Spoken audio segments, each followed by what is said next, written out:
We are now live, Mr. Chair. You may begin. Thank you very much. Welcome everybody to our Zoom council meeting. We have one public meeting tonight and two business items to deal with. So we'll begin with the public meeting. I'll read the introduction. Notice of collection. Personal information collected as a result of this public hearing and processes collected under the authority of the Planning Act and will be used to assist in making a decision on this matter. All names, addresses, opinions, and comments may be collected and may form part of the minutes, which will be available to the public. Questions regarding this collection should be forwarded to the Director of Planning Services. The purpose of public meetings is to present planning applications in a public forum as required by the Planning Act. Following presentations by the applicant, committee members will be afforded an opportunity to ask questions for clarification or further information. The meeting will then be open to the public for comments and questions. Interested persons are requested to give their name and address for recording in the minutes. Interested members of the public can email the committee clerk of the assigned planner if they wish to be notified regarding a particular application. No decisions are made at public meetings concerning applications unless otherwise noted. The public meeting is held to gather public opinion. An exception to this rule is combined reports, which consolidates the public meeting and comprehensive reports. These applications are deemed by staff as straightforward and routine. The business practice has been in place for a number of years and is received by the applicant as efficient customer service and effective use of committee time. Please note that staff use discretion in determining if an application can be a combined public meeting comprehensive report to expedite the approval process. Public meeting reports are provided to inform the public of all relevant information. Information gathered is then referred back to planning services staff for the preparation of a comprehensive report and recommendation to planning committee. This means that after the meeting tonight, staff will be considering the comments made by the public in their further review of the applications. When this review is completed, a report will be prepared making a recommendation for action to this committee. The recommendation is typically to approve with conditions or to deny. This committee then makes a recommendation on the applications to City Council. City Council has the final say on the applications from the city's perspective. Following council decision, notice will be circulated in accordance with the Planning Act. If a person or public body would otherwise have an ability to appeal the decision of the Council or Corporation of the City of Kingston to the local planning appeal tribunal, but that person or public body does not make oral submissions in a public meeting or make written submissions to the City of Kingston before the bylaw is passed, that person or public body is not entitled to appeal the decision. So our one and only public meeting tonight is regarding 425, 427 Division Street. And I believe the consultants are FOTEN consultants. So the floor is yours. Thank you.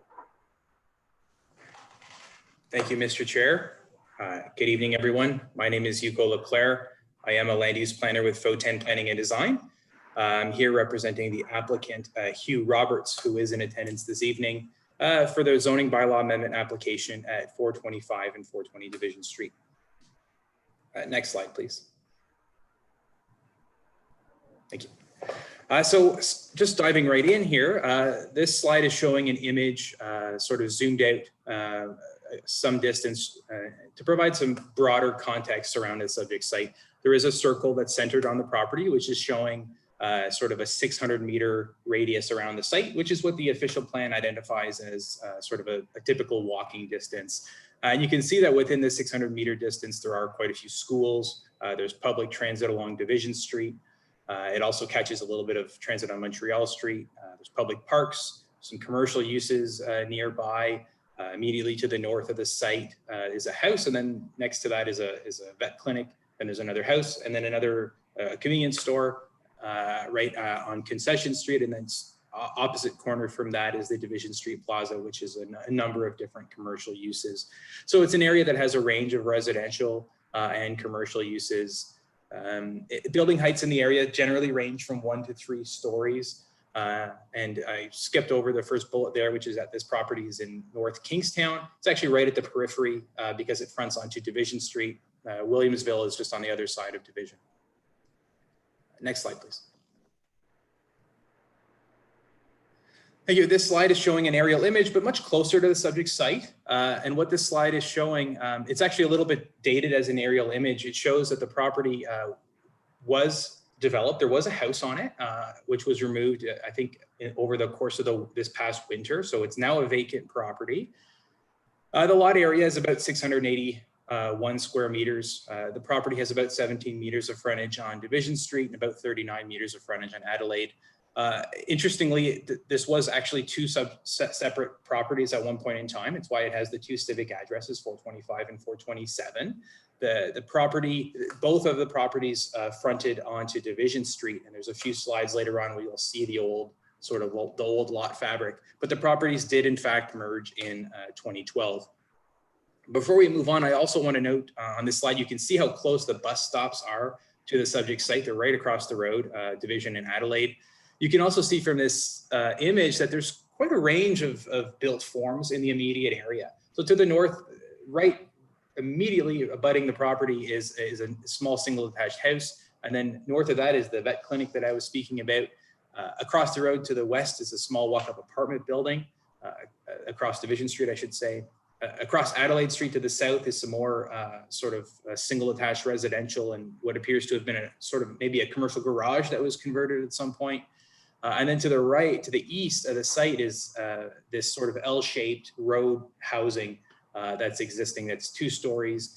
What this slide doesn't show is that there's actually 2 of those buildings on the property to the east. They're kind of mirrored.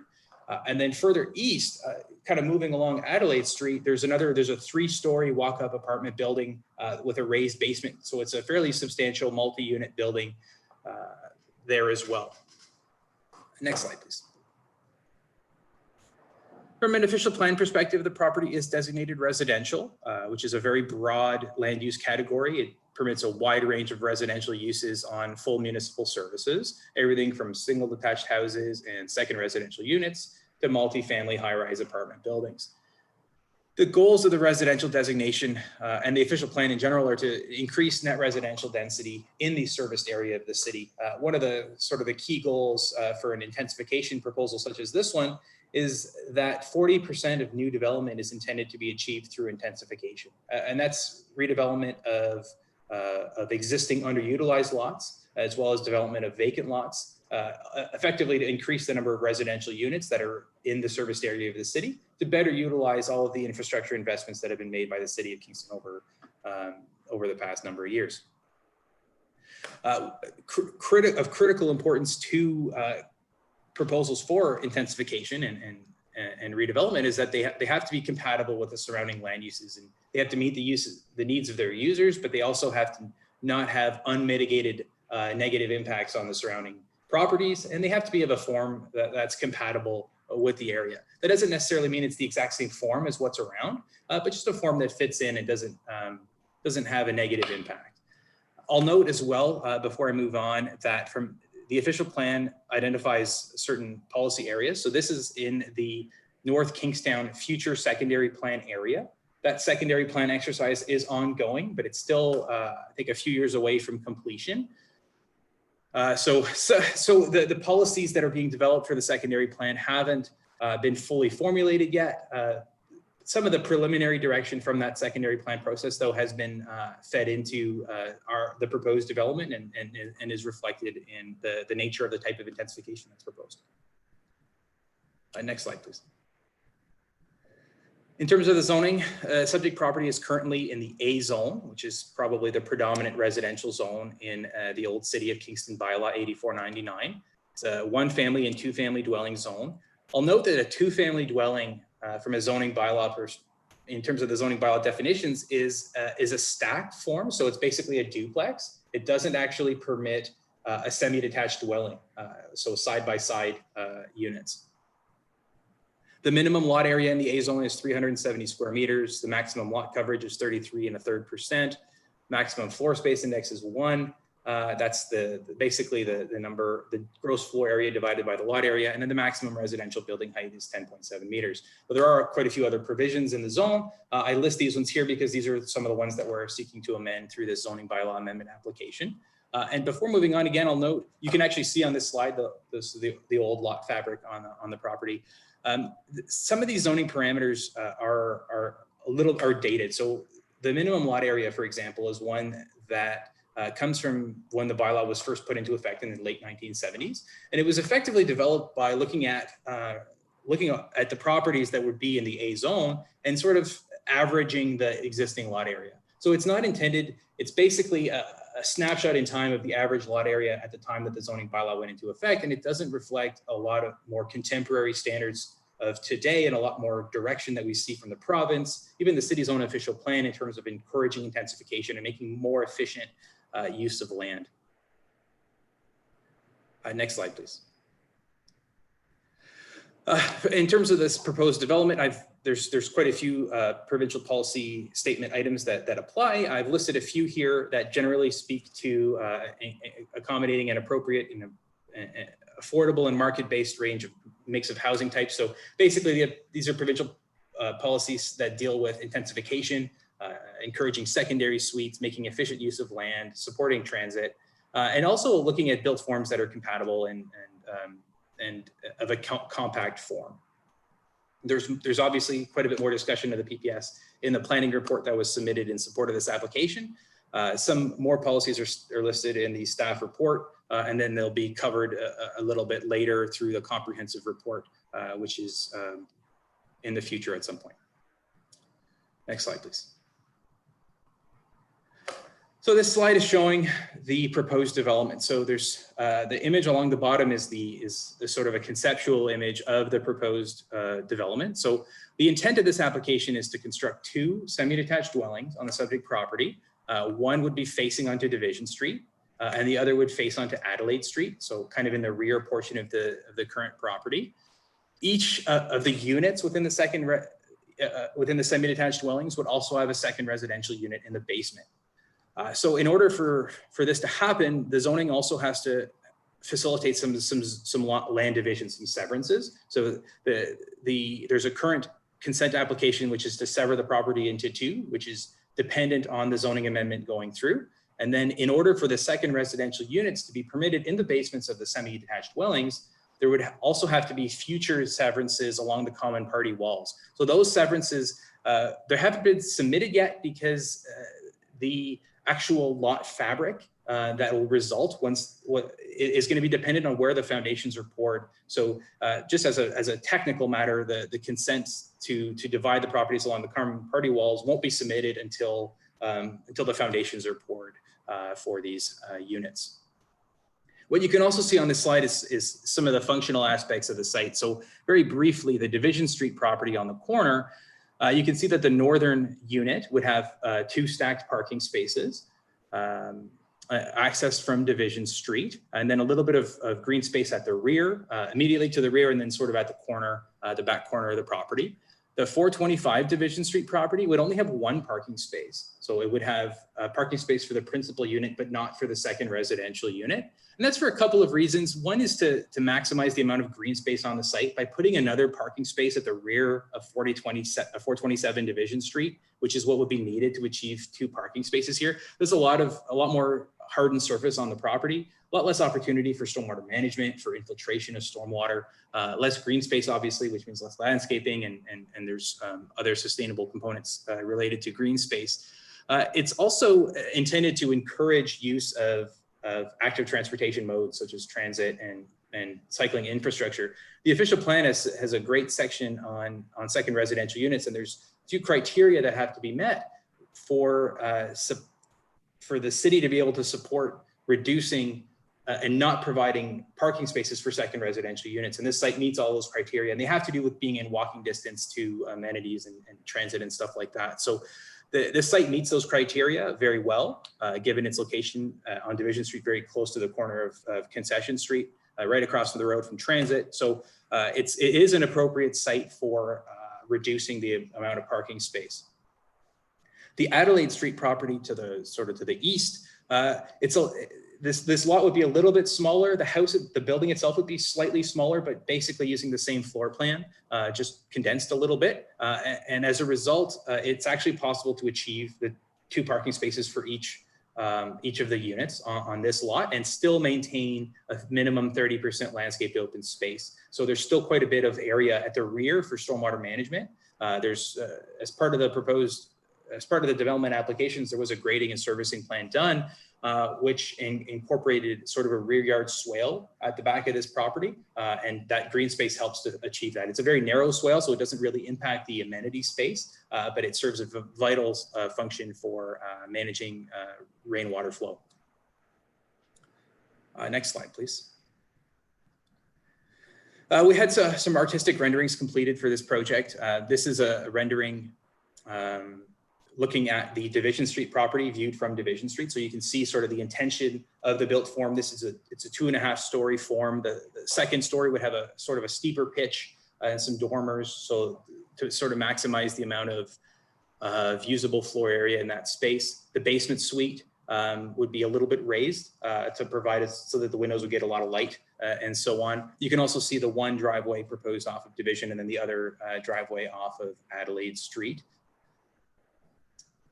You can also see as well, the applicant in this case has constructed a few developments, a few infill projects in North Kingstown as well, and I think has a track record of going for that higher quality of building materiality, and that's carried forward in this proposal in terms of incorporating this sort of brick pattern on the houses, which is found throughout the neighborhood in a lot of the older types of built forms. Next slide, please.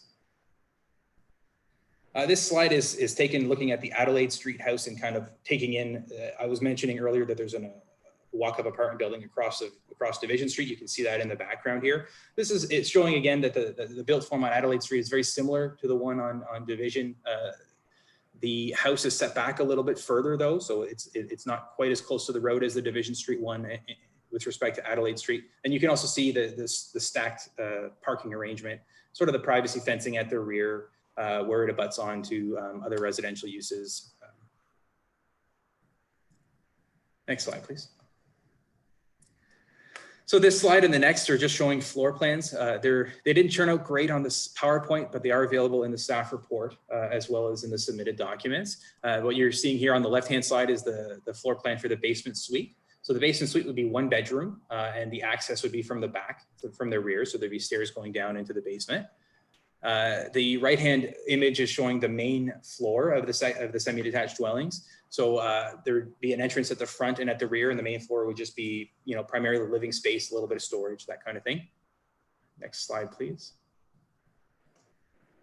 So this slide is showing the second floor plan on the left, and then the finished attic space on the right-hand side. So there's the half floor at the top. Because of that steep pitch that's proposed in the dormers, it's actually possible to have a very efficient floor plan and use up most of that space. Ultimately, this is showing that each unit would have 4 bedrooms as well. So the main unit in each of the semi-detached dwelling would have 4 units, and then there would be a basement suite with a 5th bedroom, but it would be a separate unit. Next slide, please. The proposed zoning. So I was discussing how the zoning is intended to to facilitate the severance of the property. That's why we're proposing 2 zones, 1 zone for each lot. Each zone is slightly different, but a lot of the parameters that are being sought to be amended are the same. And they're reflective, I think, of the fact that the built form is very efficient and much more contemporary standard compared to what the zoning bylaw originally envisioned when it was developed. Next slide, please. So very briefly, just going to go through some of the key parameters that are sought to be amended for each zone. So in the Division Street lot, this is the one that will be fronting onto Division Street. We're asking to allow a semi-detached dwelling, but we're also asking to reduce the minimum lot area just a little bit. The bylaw requirement is 370, so we're asking to bring that down to 350. We're asking to reduce the front yard setback on Adelaide to 1.3 meters. So that would be to the side of the building, and then from Division Street to 2.6 meters. Both of those amendments are interesting, I find, because the existing house that's there is quite a bit closer to Division Street. So the proposed front yard setback for the new house is going to be quite a bit more. It's going to be quite a bit further back from the road than the house that was there until very recently. Also, the building that used to exist on 425 Division Street, it was demolished some time ago, I think 15, 20 years ago, but that house actually encroached into the Adelaide Street road allowance. So the reduction in setback on Adelaide Street is to 1.3 meter setback is still quite a bit more than what used to be on that property. Adelaide Street is also an interesting street because it has this very eclectic range of forms. There's these row houses, there's the formerly existing single detached, and then there's an apartment building further east. The setbacks on the street are actually quite low. A lot of the buildings are very close to the street. So the sort of what's found along that street is these houses that are quite close. And this plan is consistent with it's a little bit less than what a lot of the other buildings are, but it's also a much smaller scale of house than what's there. So it is appropriate to seek a little bit more reduction given that it's smaller in scale. We're asking for a higher lot coverage in the bylaw. The bylaw allows 33.5 or 33 1/3, and we're asking for 44%. That 44% doesn't conflict with the ability of the lot to meet the 30% landscape coverage, which is very important. And 44% it's in the range of a lot more contemporary buildings. A lot of infill and newer types of development are often in the range of 30 to 50% lot coverage. It's not atypical for this type of residential form. So it is much more in line with current standards. We are asking for an increase in the maximum building height to 11.6 meters. That's to accommodate a somewhat steeper pitch and to make that top floor a lot more usable. But it's not enough of an increase to allow a whole other floor to be built, for example. It also allows that the basement to be a little bit raised and to get windows that bring in a lot more light. Now, as a result of the lot coverage and the maximum building height, we also need to seek an increase in the maximum floor space index. In order to make the basement usable, in order for that top floor to be usable, the maximum floor space index has to be used because it's a function of the gross floor area in the lot. So we are asking to increase that a little bit from 1 to 1.3. And on this property, we're asking to reduce the parking ratio by not requiring a parking space for one of the second residential units. We did have a parking study completed to examine this. So in addition to the official plan policies, which support requests to reduce the parking requirements for secondary suites, we had a parking study done that looked at the site, looked at this type of development in the area, and the parking study concluded that 6 or 7 spaces would be appropriate for the subject site and wouldn't have a negative impact on the functional needs of the property. We are asking to reduce parking stall sizes as well. This is a very common ask that we have.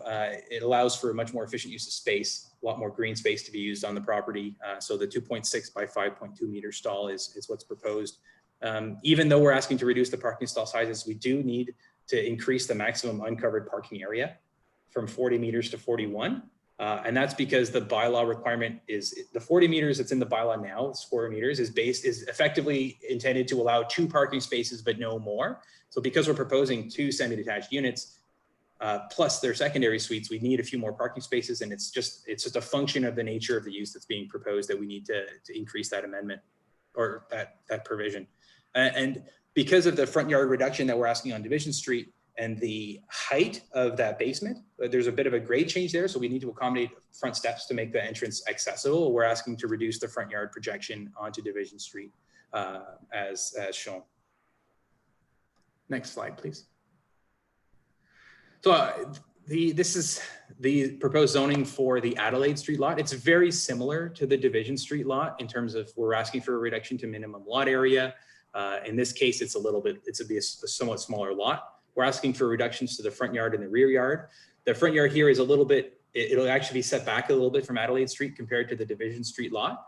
It'll be about the same distance, maybe a little bit further, maybe a little bit closer, I should say, than the townhouses to the east. And that it's consistent with some of the policies and some of the guidance that's coming out of the infill growth strategy. There's some urban design principles that have been identified there, which seek to create this sort of a range of building setbacks so that properties aren't all at the same setback. So this proposal contributes to that. There's a little bit of a variation in the front yard setback so that it doesn't feel like it was just built at one time.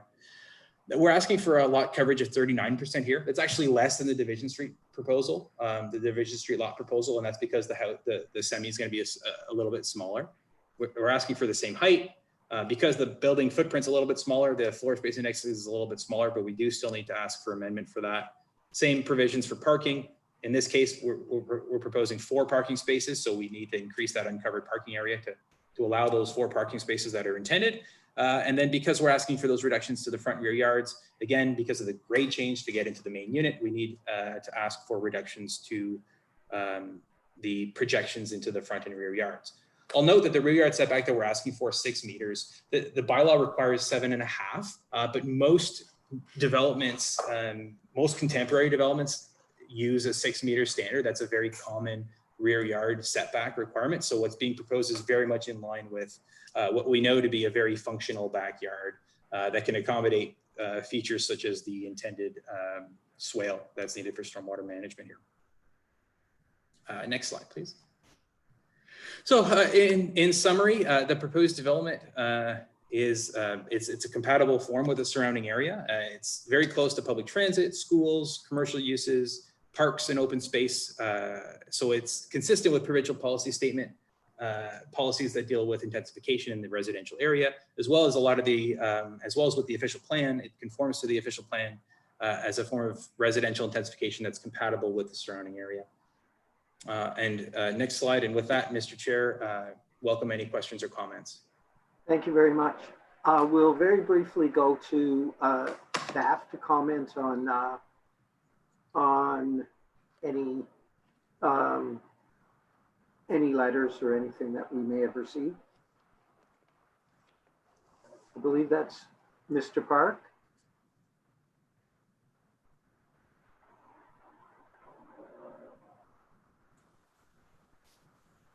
Thank you and good evening.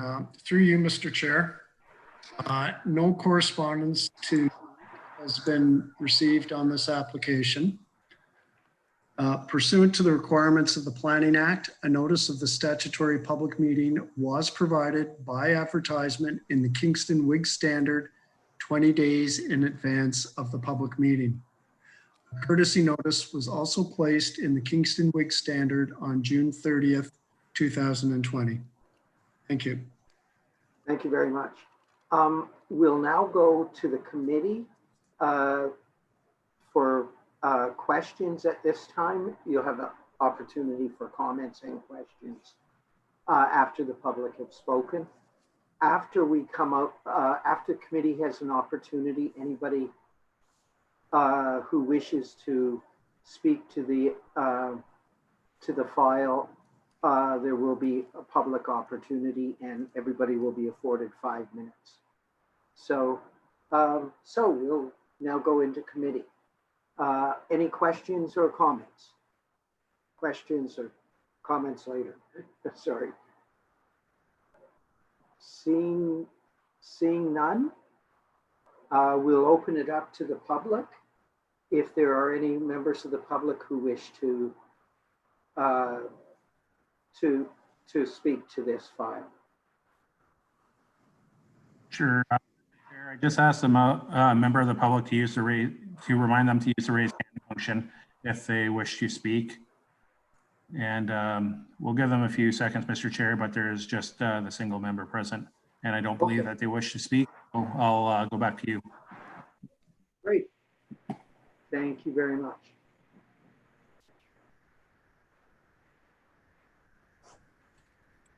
Mr. Chair, the Councillor Chappelle would like to pose a question if no committee members have questions at this time. Absolutely. The chair recognizes Councillor Chappelle. Thank you, through your chair. I'm just wondering what those parking spots, if there will be any spots that will have electrical charging systems. Good question. Through you, Mr. Chair. The plan that's been proposed does not identify that, but this applicant on other files has proposed to do that. So we'll have a bit of a discussion after this meeting, and I suspect that that will not be a problem. That's great. Is that something, question for Mr. Park, is that something that is part of site plan typically, or is it written into the zoning? Through you, Mr. Chair, it's not written into the zoning, but it is something that we would be able to secure through the site plan process if the applicant is willing to provide it. Thank you. And thank you, Councillor Chappelle, for bringing that forward. Any further questions? Yes. We're now in the public portion. We'll come back to committee right afterwards. I recognize Councillor Chappelle as a member of the public. So I don't believe there are any other questions from the public. So we'll go back into committee, and I will recognize Councillor Hutchison, who is the district councillor. Hi. I'm just, I wondered if the planner for the proposal could show the second slide, please. It shows the 600-meter circle.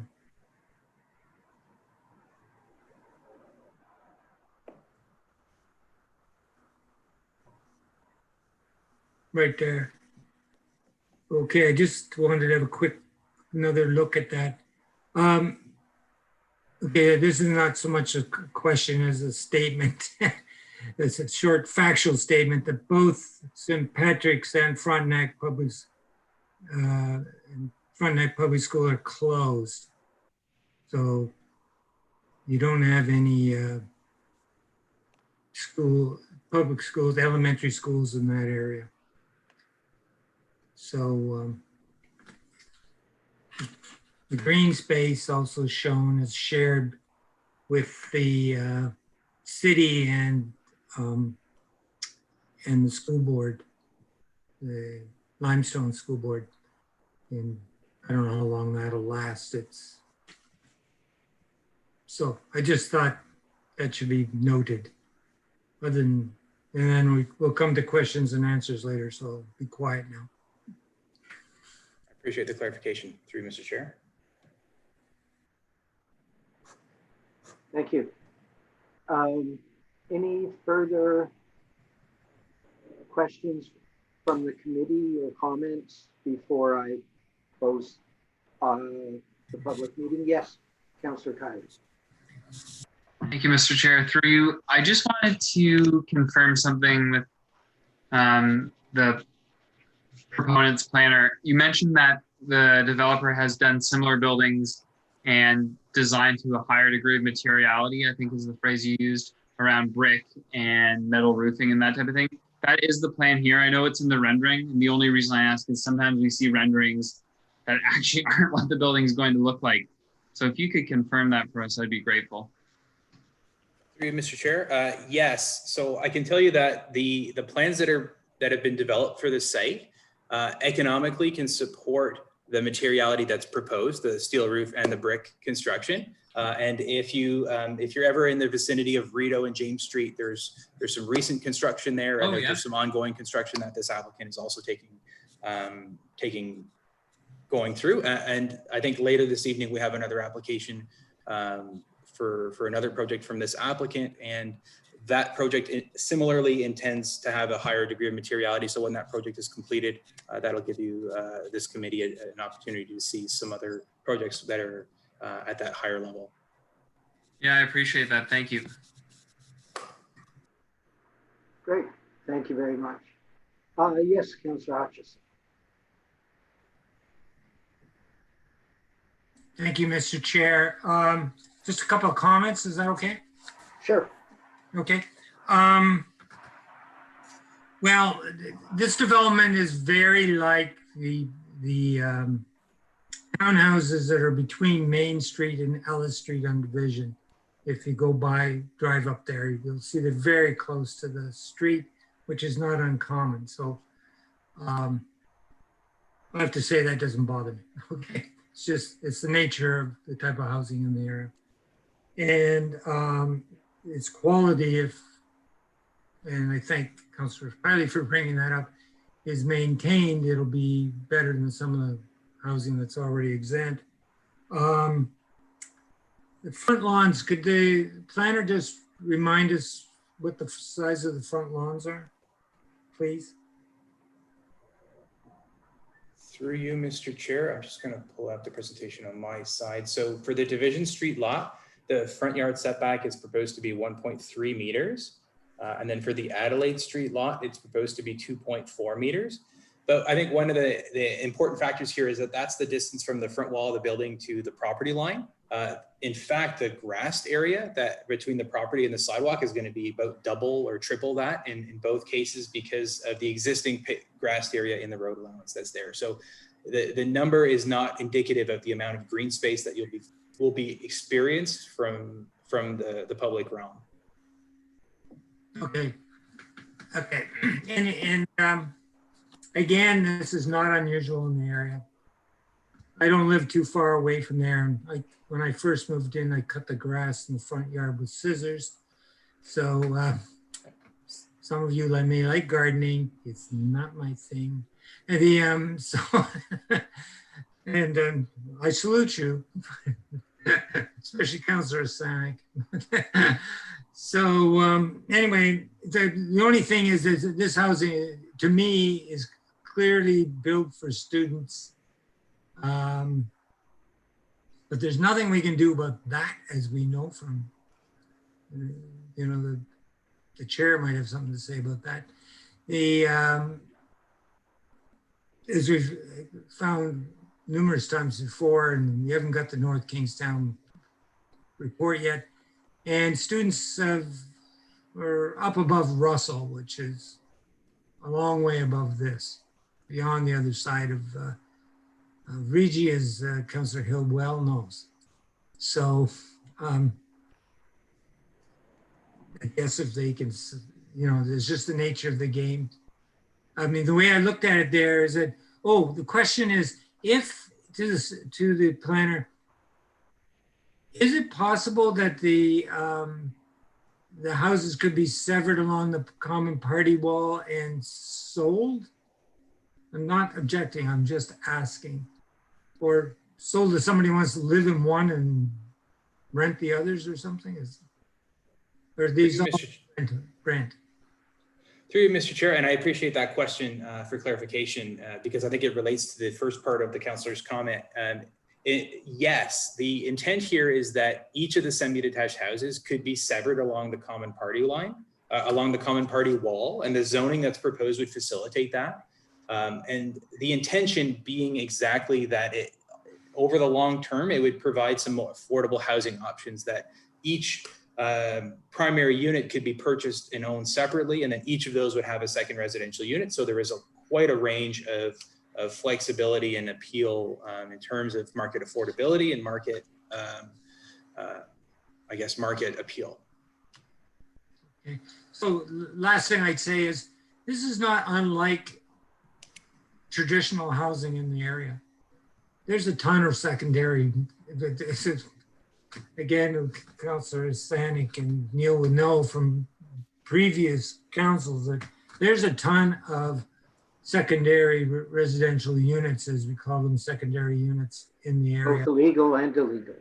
Yes, exactly my next phrase. Enough that we don't know what's going on. So I just add that partly for the committee, so you know how you might frame something about how you think about it. But if the materials are good, and you know, that actually is a good thing. So hopefully that works out. So thanks. Thank you very much. I just had one very quick question, probably for our staff, if I could. Since there are 4 units, it's my understanding that there will be a formal site plan agreement drawn up on this. Is that accurate, Mr. Park? Through you, Mr. Chair, that's correct. Because the application is comprised of 4 units, it would be subject to site plan approval. Okay, that's great. Thank you very much. So I will declare, seeing no other hands, I'll declare this portion of tonight's meeting closed, and we'll move into our regular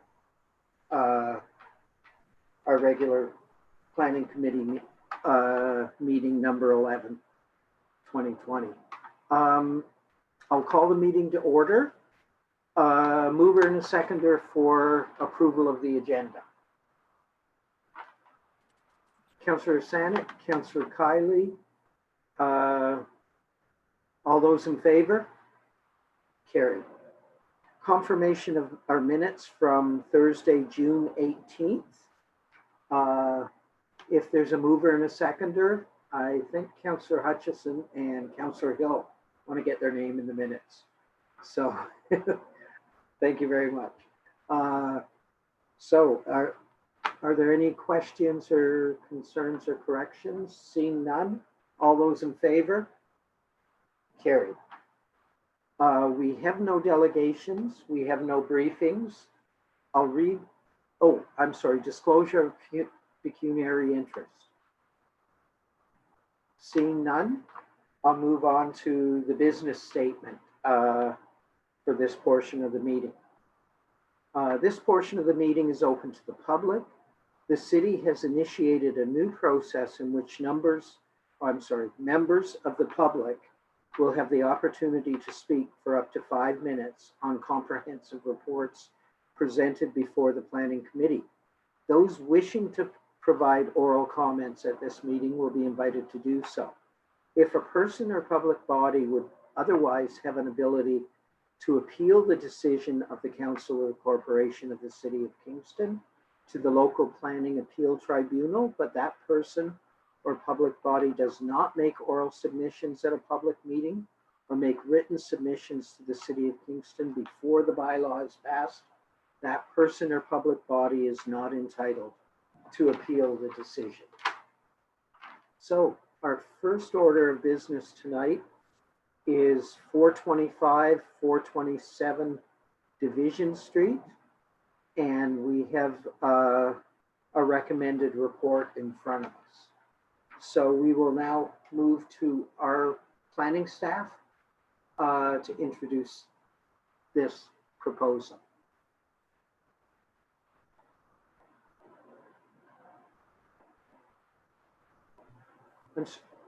I'm sorry, who's the file? Lindsay, thank you.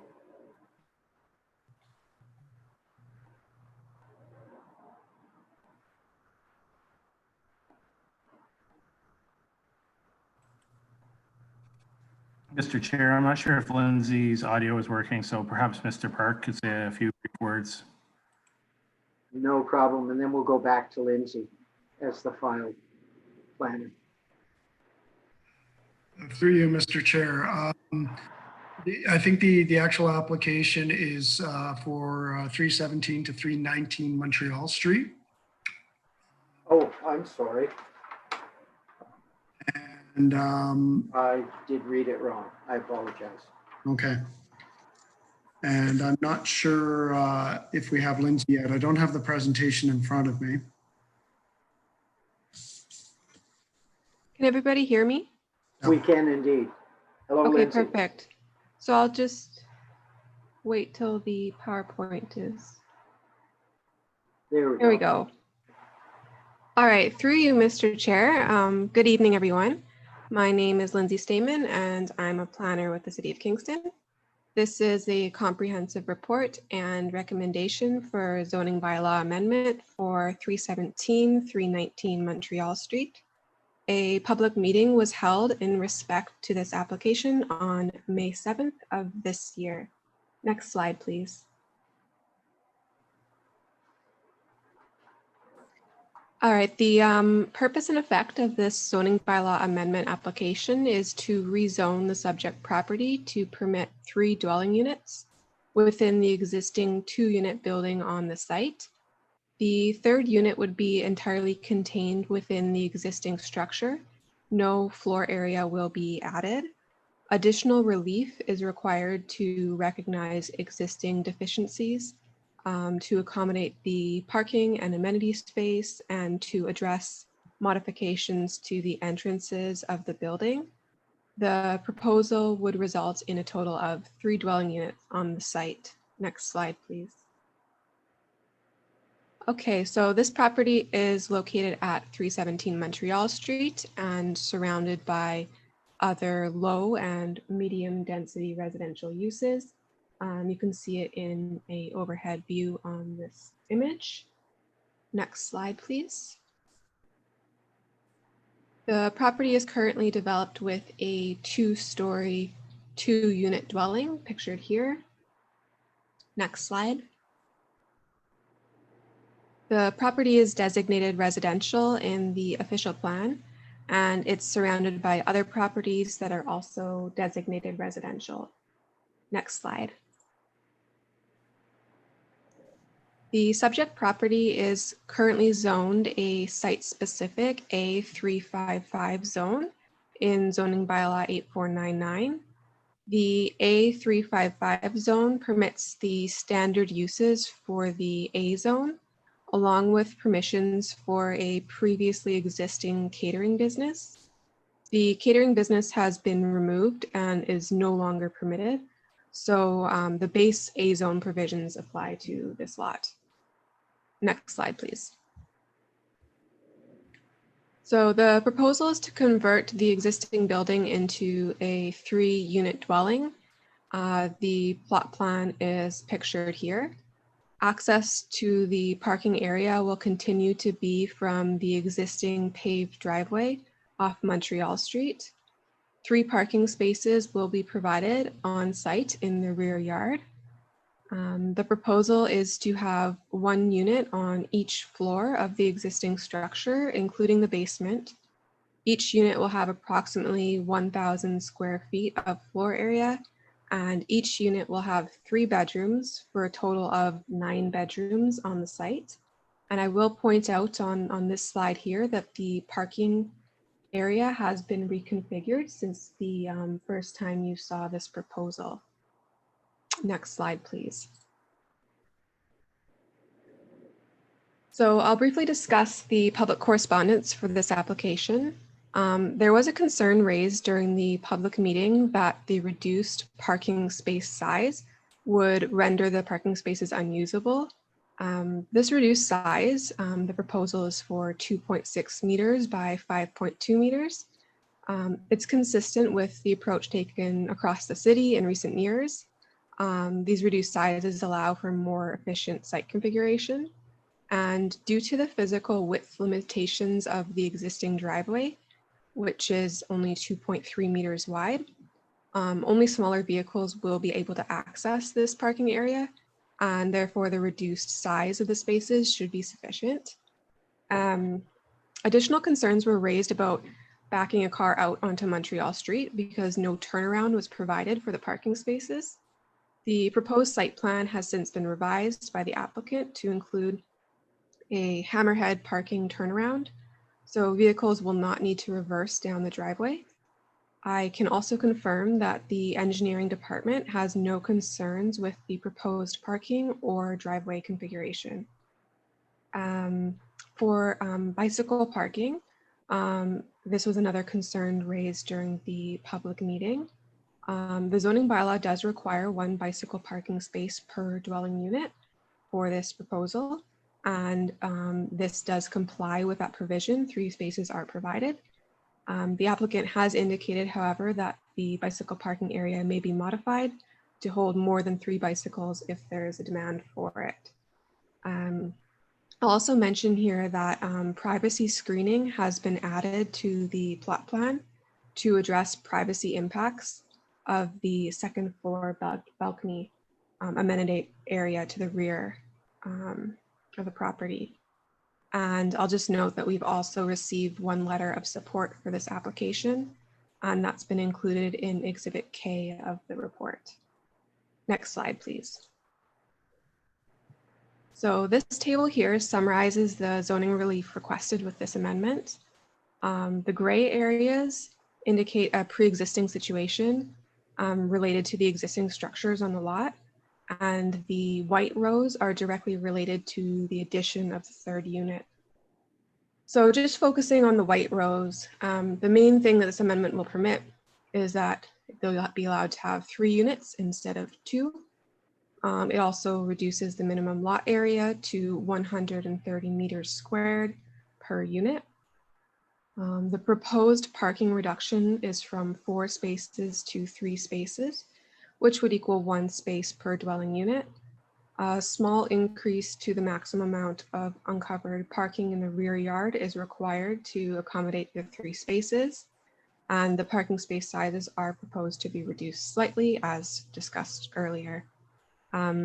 The projection reductions are required for the reconfiguration of the entranceways to the building, and the required aggregate amenity area will be reduced, or they, not the required area, but the form of it.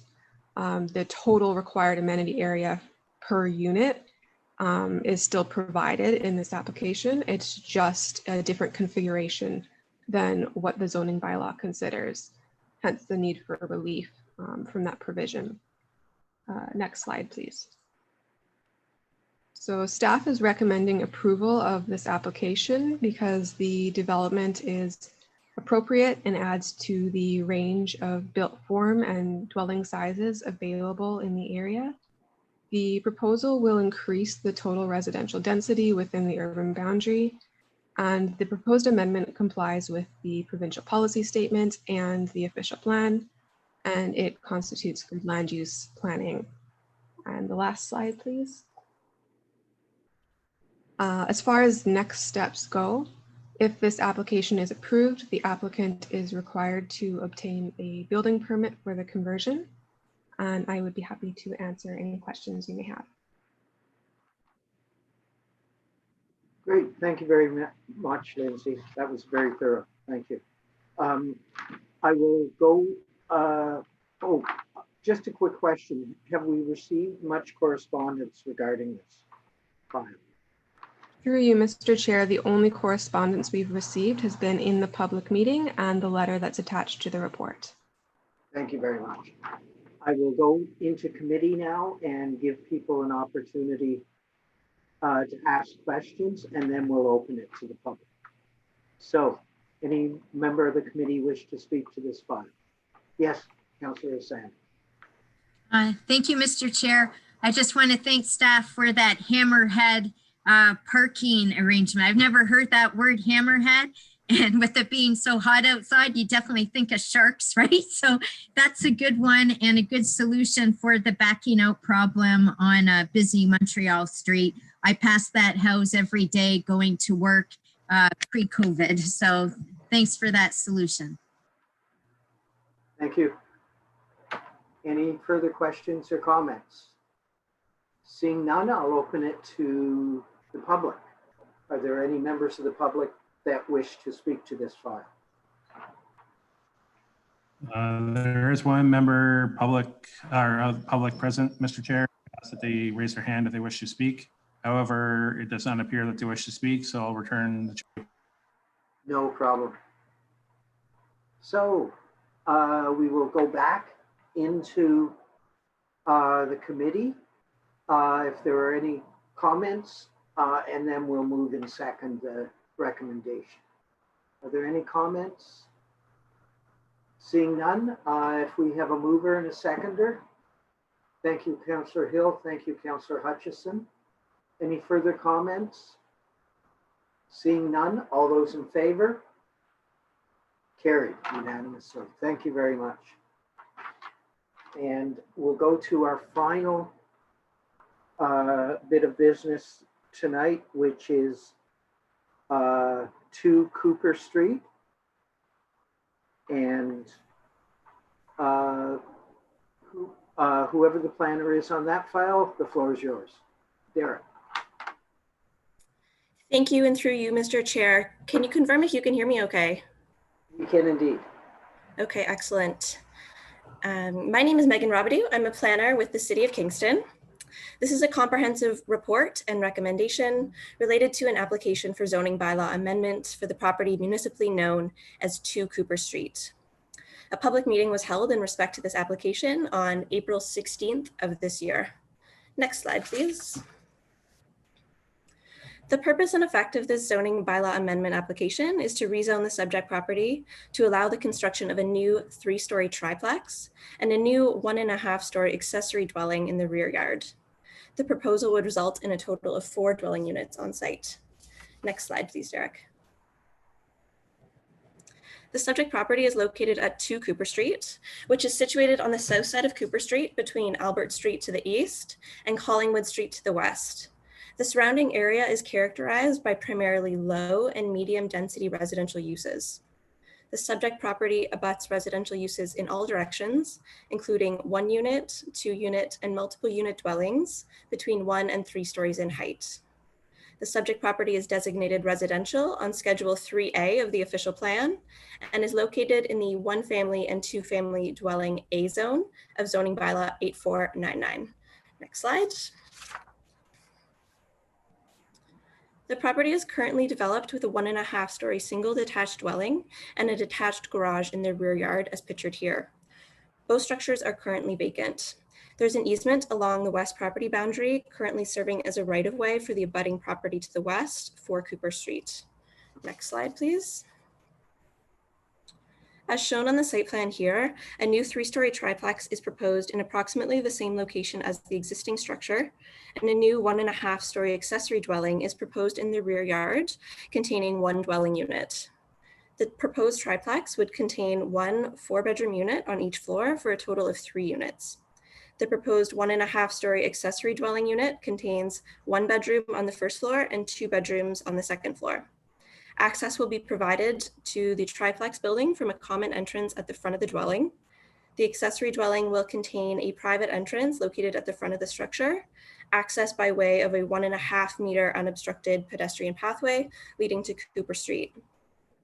Vehicular access is proposed to the rear yard from the existing driveway on the west side of the property. 4 vehicle parking spaces and 4 bicycle parking spaces are provided in the rear yard. Outdoor amenity area is to be accommodated through common landscaped area in the rear yard, as well as through private balconies in the case of the triplex dwelling. Next slide, please. So you can see here the elevations of the proposed 3-story triplex dwelling, which would front onto Cooper Street. And next slide, please. And here the elevations of the 1.5-story accessory dwelling, which would be located at the rear of the site. Next slide, please. As is included and responded to in staff's report, 2 pieces of correspondence were previously received related to the application. Since publishing the report, 2 additional pieces of correspondence have been received. This new correspondence has been reviewed by staff and has been addressed by the revised plans. Subsequent to the public meeting, the applicant revised the proposed development to address several questions and concerns which were raised by members of Planning Committee and members of the public. The revised plans maintain the proposed 3-story triplex in the same location while relocating the 1.5-story accessory dwelling 9.7 meters from the rear property line, where a 1.3 meter setback was previously proposed. In order to further mitigate against the potential for intrusive overlook, windows along the east and west elevations have been offset from windows on existing adjacent structures. Windows beyond the rear wall of the adjacent structure at 4 Cooper Street have been fitted with opaque glass or removed where possible.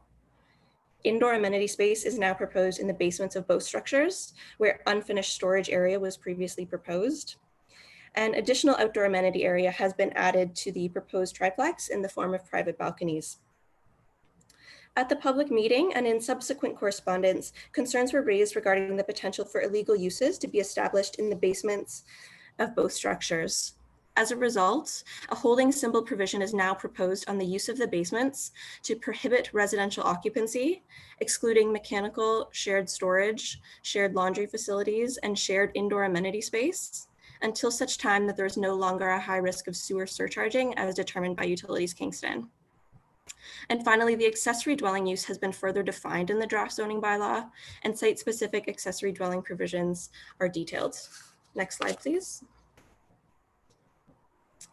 The proposed zoning bylaw amendment will apply a site-specific one-family dwelling and two-family dwelling A zone to the subject property to permit the proposed triplex and detached accessory dwelling, as well as to address the individual performance standards appropriate for the site. The draft zoning bylaw is included as Exhibit A in the comprehensive report. The zoning table shown here details the areas in which relief is required to facilitate the proposal. The recommended site-specific zone would limit the number of units permitted on site to a multiple family dwelling containing 3 dwelling units and an accessory dwelling unit containing 1 dwelling unit for a total of 4. The zone would also implement a minimum lot area of 185 square meters per dwelling unit. Although the proposed development exceeds the minimum 0.6 meter side yard requirement of the A zone, relief is required as this provision specifically applies to 1 and 2 family dwellings. The zone would also implement a maximum exterior wall height of 8.8 meters and a maximum residential building depth of 20.1 meters. The proposed 3-story height is in keeping with the surrounding neighborhood and does not exceed the maximum residential building height of the A zone. Further, the development has been designed to mitigate the potential for loss of privacy and overlook. A vehicle parking rate of 1 parking space per dwelling unit is proposed. The site is located in close proximity to transit in a central location, and as such, this ratio is supported by staff. The applicants have also requested a reduction in required parking stall width from 2.7 meters to 2.6 meters, and an increase in the area of the rear yard used as uncovered parking. To facilitate the proposed accessory dwelling in the rear yard, the draft zoning bylaw provides a definition of accessory dwelling and site-specific provisions for an accessory dwelling, which are in keeping with the second residential unit policies that currently exist in the zoning bylaw. Finally, as previously mentioned, a holding symbol provision is proposed on the use of the basements to prohibit residential occupancy. Next slide, please. A recommendation of approval is before the committee. It's staff's opinion that the application for zoning bylaw amendment at 2 Cooper Street is consistent with the provincial policy statement and conforms to the official plan. An amending bylaw has been prepared with the amendments to the zone provisions. The proposed redevelopment of an underutilized residential site with additional residential units in proximity to commercial amenities, employment, transit, and active transit represents good land use planning. Next slide, please. In terms of next steps, if the application to rezone the property to a site-specific A zone is approved, the applicant will be required to obtain site plan control approval. And with that, I'm happy to answer any questions you may have here forward. Thank you. Great, thank you, Megan. I will now turn to the committee. And we do have the district councillor, I believe, is with us as well. So we'll go through all of the committee questions and then I'll recognize the district councillor. Any comments or questions from committee? Seeing none, I will recognize Councillor Stroud. Hear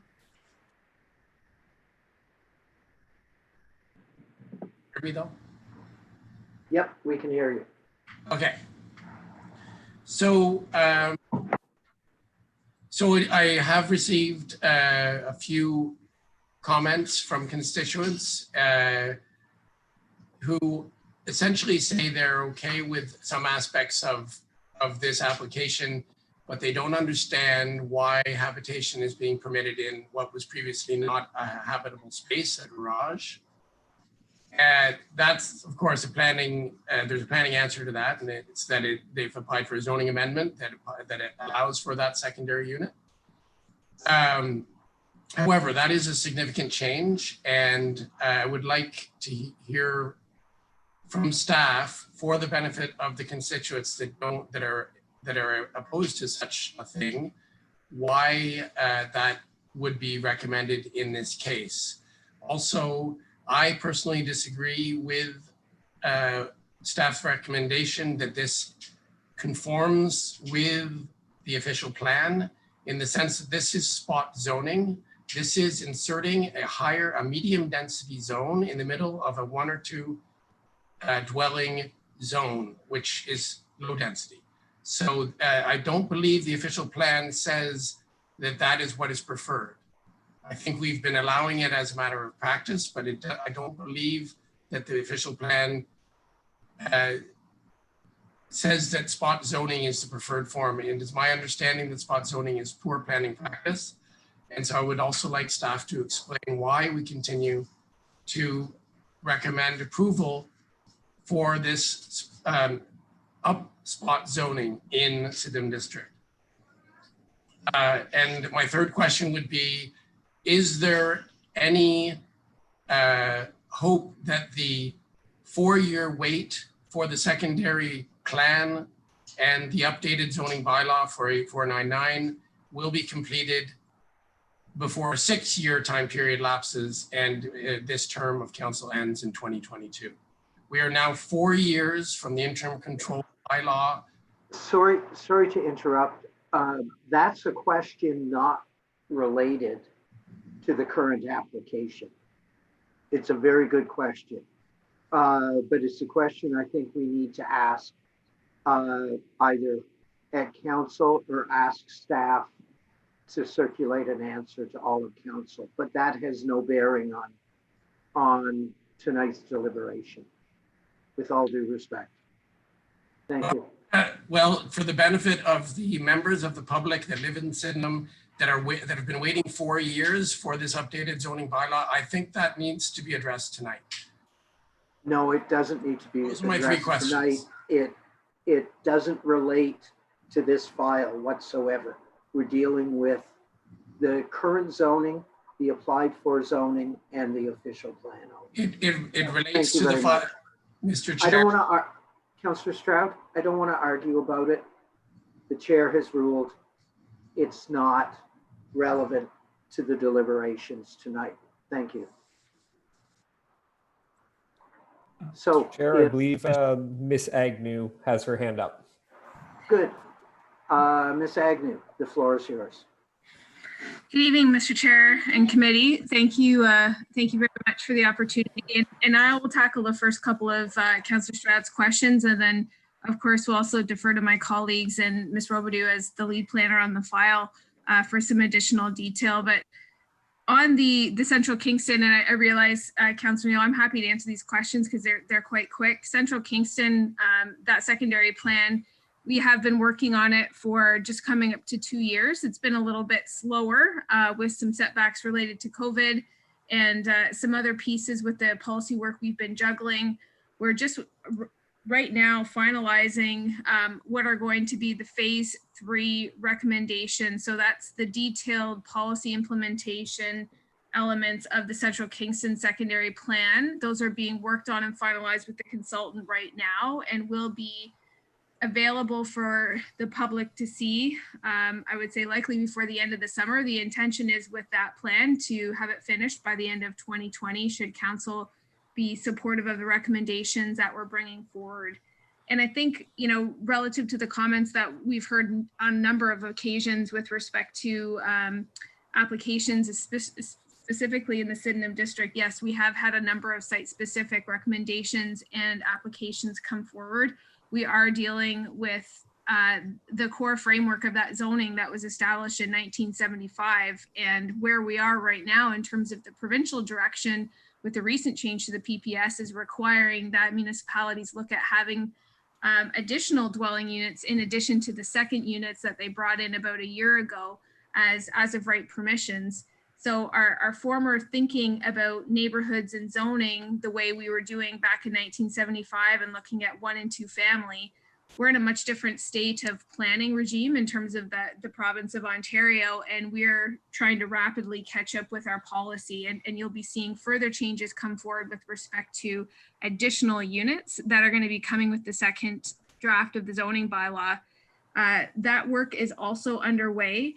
We've had to take a bit of a pause on that as we've been dealing with the Williamsville update, density by design, and then also trying to finish Central Kingston right now. But all of you know Laura McCormick. She's a project manager that's been working on the zoning. She's just coming back off maternity leave in September, and her #1 priority will be finishing the second draft of the zoning bylaw, which now has to be rewritten based on new changes to the PPS, and then bringing that out to the public the end of 2020, probably early 2021, so that hopefully we can finish that off and have recent up-to-date zoning that is consistent with the direction from the provincial policy statement, and also conforms much better to the official plan that was written in 2015 and then amended again in 2017. So with respect to policy, that's where we are right now. The other comment that I would just make, and I know it's addressed in the report, and Ms. Robidoux can expand on this, but our official plan, it does have a section in it that contemplates the addition of medium density into residential areas subject to policy tests in the official plan. And that's allowed without amendment to the plan, which is why you're seeing this coming forward as a zoning application only, because the plan does contemplate for that and provides provisions for that and tests that have to be made in order to allow that to transpire. Megan, perhaps I'll step back at this point and allow you to take control of your file. I just wanted to provide some overall comments for the committee's benefit. Thank you. So Megan, did you want to address any of the questions from Councillor Stroud? Mr. Chair, it appears that Megan might be having a minor audio problem, so perhaps we can circle back to her in a second and maybe a question. Okay. What was the third question, Mr. Chair? And I can try to take that on the spot if it can be repeated for me. It appears to be working now, Paige. Go ahead, Megan. Hi, sorry about that, everyone. Through you, Mr. Chair, I lost power in my home there for a moment. I'm happy to provide a response to Councillor Stroud's first question, and I apologize if I repeat anything that Ms. Agnew has already stated, as I missed the second portion of her response. In terms of why we would look to allow a detached dwelling unit in the rear yard. Currently, second residential units are permitted as of right in the city of Kingston, as I'm sure you're aware. And second residential units may be permitted in a detached structure, subject to the performance standards of that zone. So those are policies that exist as of right in several properties across the city. As I said, subject to the performance standards of the zone. So as long as the requirements of the zone can be met. Further to that, the new provincial directive of the 2020 provincial policy statement is for municipalities to allow 3 units per lot as of right. So this is something that the city will be undertaking an analysis of servicing capacity throughout the city moving forward to determine the feasibility of doing so in the future.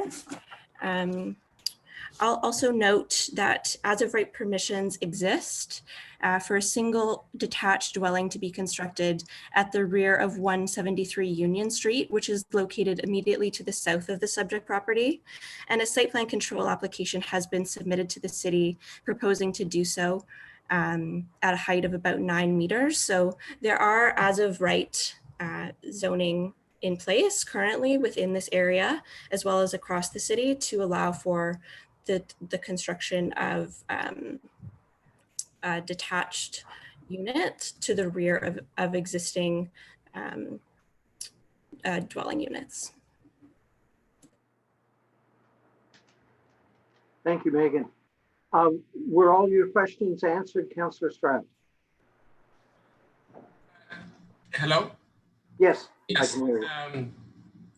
I remembered another question. So how is it specifically, if you remember from the list of relief required, the lot area requirement, what I believe from memory, I think it was 370, is that right? 370 square meters, is that right? Per dwelling unit, yes. And you see that they're proposing exactly half. In other words, twice or half the allowable minimum lot area. And so I would like to know, how is that consistent with our planning framework? Who would like to answer that question?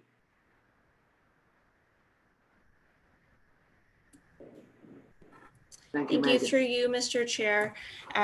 So yeah, in the A zone of zoning bylaw 8499, a minimum lot area of 370 square meters per dwelling unit is required. This is something that a provision in terms of minimum lot area per unit is not something that we see across all zones in the city of Kingston. It is one of the older provisions of our bylaw. And so in this instance, the applicant has demonstrated that they are able to provide the required landscaped open space, the required outdoor amenity space on the site, and they are within the requirements in terms of minimum lot coverage on the site.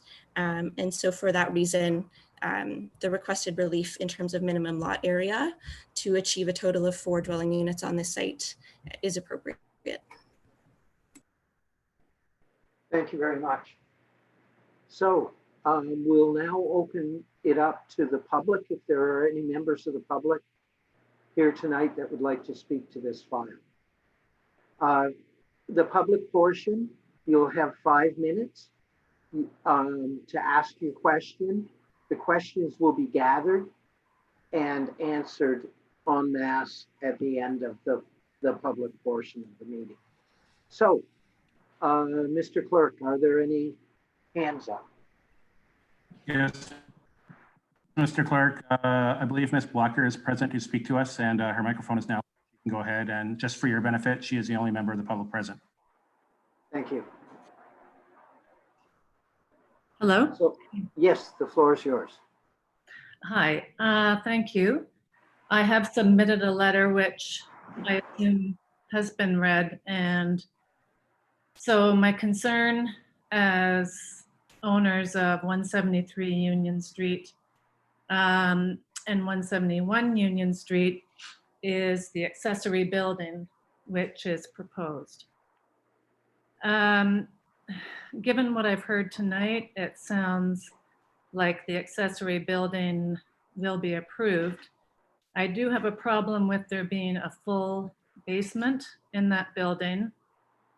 This building would be a 4th unit and is replacing a garage. So I do not see the need for a full basement. It could be built slab on grade, which would prevent another unit in the future going into the basement and would reduce the overall height of this second building. I understand that there is an H placed there now, but we know that in the future that will be removed.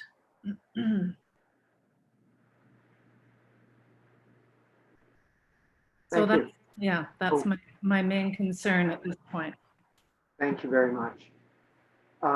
If there are no other members of the public who would like to speak, we'll move back into our regular meeting and ask our planner to respond to the question. Thank you. Through you, Mr. Chair. Thank you for your question and comments, Mrs. Blacker. In regards to the proposed foundation type of the accessory dwelling in the rear yard, the zoning bylaw does not regulate foundation type. At staff's recommendation, the applicant is now proposing a holding symbol provision on the use of the basement, as you're aware, which would prohibit residential occupancy until such time that there is no longer a high risk of sewer surcharging in this location. Should the holding symbol be lifted in the future, this would not in and of itself allow for the establishment of additional dwelling units on site, as the zoning bylaw would specifically limit the total number of units permitted to a total of 4. Thank you. Thank you. So we'll go back into our regular committee If there are any further questions or comments, you're welcome to make them, and then we'll get request a mover in a second. So, any member of the committee that would like to speak to? And I will give Mr. our visiting counselor an opportunity after the committee has had an opportunity to speak.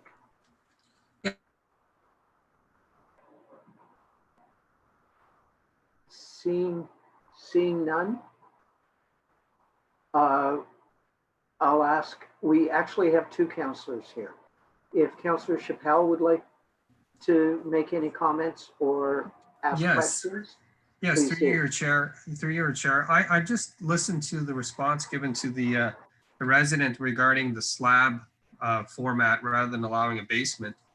And I'm wondering if that is something that can be considered, considering I understand the concerns of the sewer backup in that area. I also understand the concerns of adding another dwelling space, and it's certainly something that we've been trying to do, is reduce the amount of quasi-inhabitable spaces in the city. And I'm wondering if planning can in fact impose on the applicant to build it with a slab format rather than permitting a basement. Thank you, Councillor Chappelle. I will go to, we'll give either Ms. Agnew or Ms. Robideau an opportunity to address that question.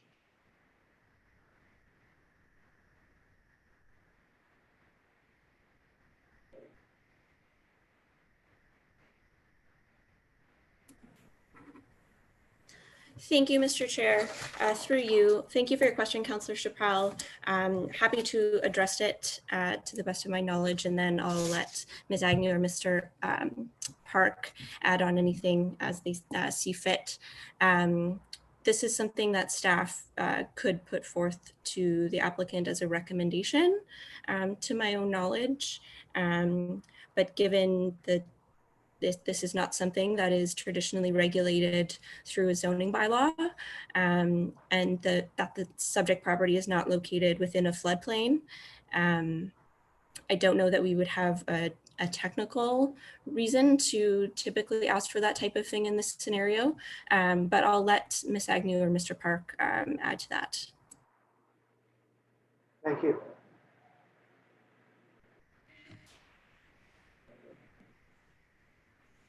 Thank you, Mr. Chair. Megan's correct. We don't have the ability through the zoning to be restricting like the form of construction.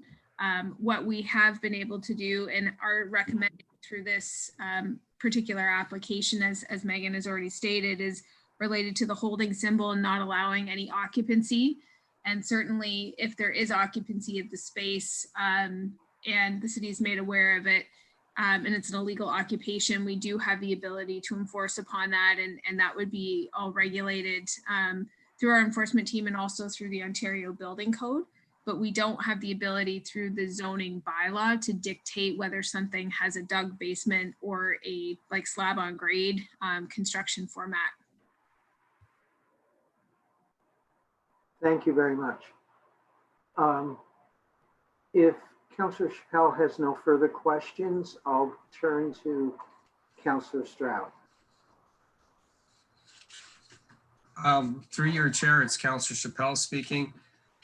I just find it perplexing, this idea of having a holding symbol, because we both know, or all of us know on council, that once you have a holding symbol, it's easier to have that removed, and then you'll end up with occupants in the basement.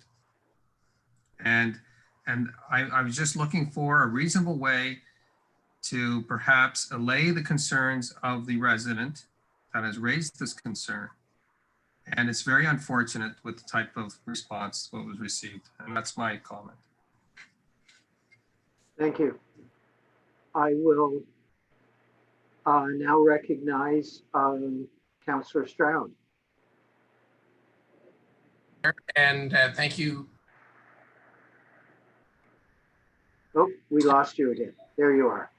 Go ahead. Oh, thank you, Mr. Chair, and thank you. Hello? Yes, we can hear you. It says I'm muted. Can you still hear me?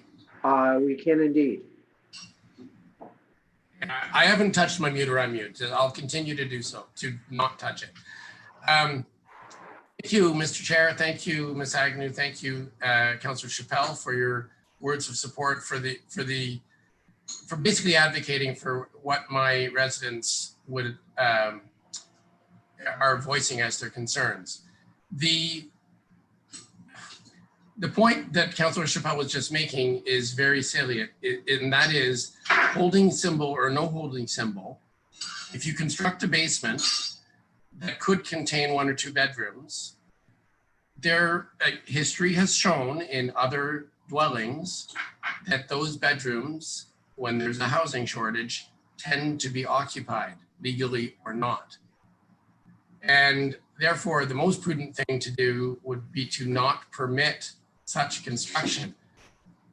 I mean, it's pretty clear that in a for-profit housing model, the motivation of the landowner is to maximize the amount of rental income. And that being the case, that's something you can take to the bank, because money is money, and you know you can count on money. So what can we do as a council and as a planning committee and as planning staff to minimize that impact of illegal dwellings? We all know what Councillor Chappelle was referring to is the illegal occupation of non-habitable spaces. This holding symbol does not prevent anyone from living in the basement. And as Councillor Chappelle says, it can be easily removed through proper procedural means in the future. So that brings us to the point of why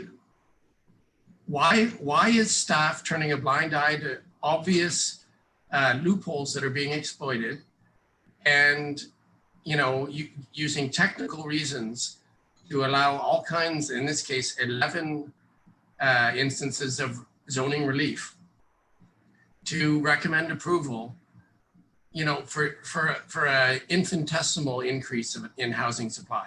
Like 1 or 2 extra bedrooms isn't going to solve our housing shortage. It is actually, we're in the situation where being sort of lax on this is actually going to have a very large detrimental effect. What we need is legal infill that the residents will accept. Legal infill that residents will accept is what we're after, because that increases our density without controversy, without friction. And if we're good councillors, that's what we will achieve.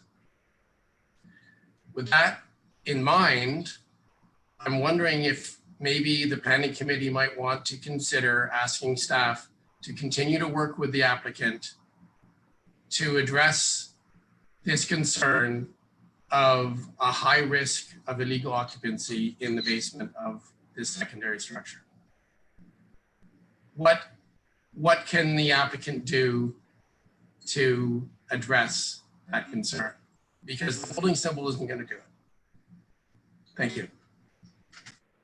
Thank you very much. I believe that has given the public an opportunity to speak, as well as the visiting councillors.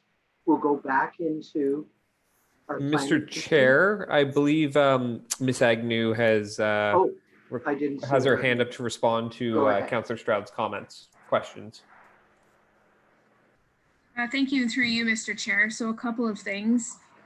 Number one of the best things that council can do to help address illegal units and illegal occupation of spaces for human habitation is a rental licensing program. We recommended that in 2018, and council wasn't prepared to move forward with that. So in the absence of having a formal registry of rental units in the city, one of the tools that we have available to us is zoning. And as Megan has suggested, the regulations that have been put forth as part of this recommendation are twofold.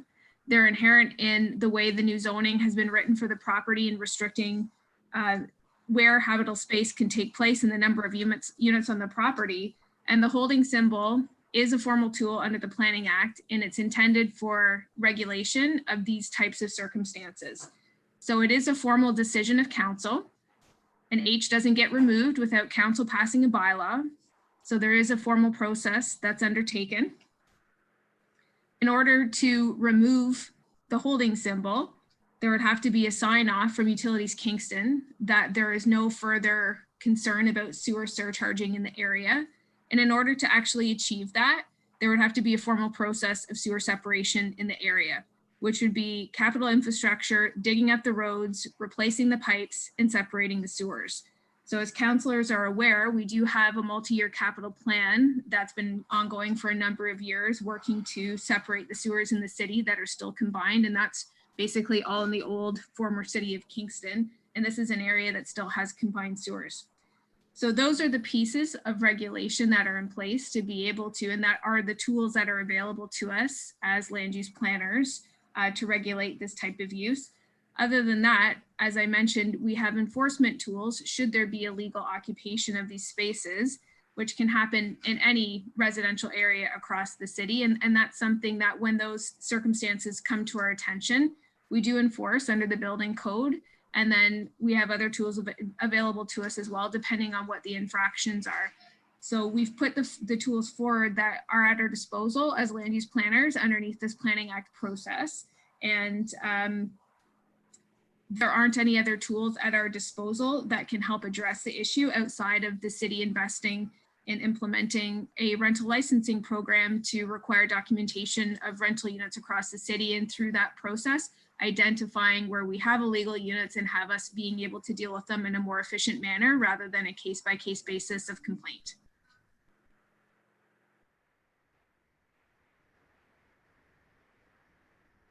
Thank you very much. So I will go back to the committee now. If there are no more questions or comments, I'll ask if there's a mover and a second. Thank you, Councillor Hill. Seconded by, thank you, Councillor Kiley. Any further comments or questions? Seeing none, I'll call the question. All those in favor? Carried. Thank you very much. And from there, I believe that finishes our business for tonight. Are there any motions? Seeing none, notices of motion. Seeing none, other business.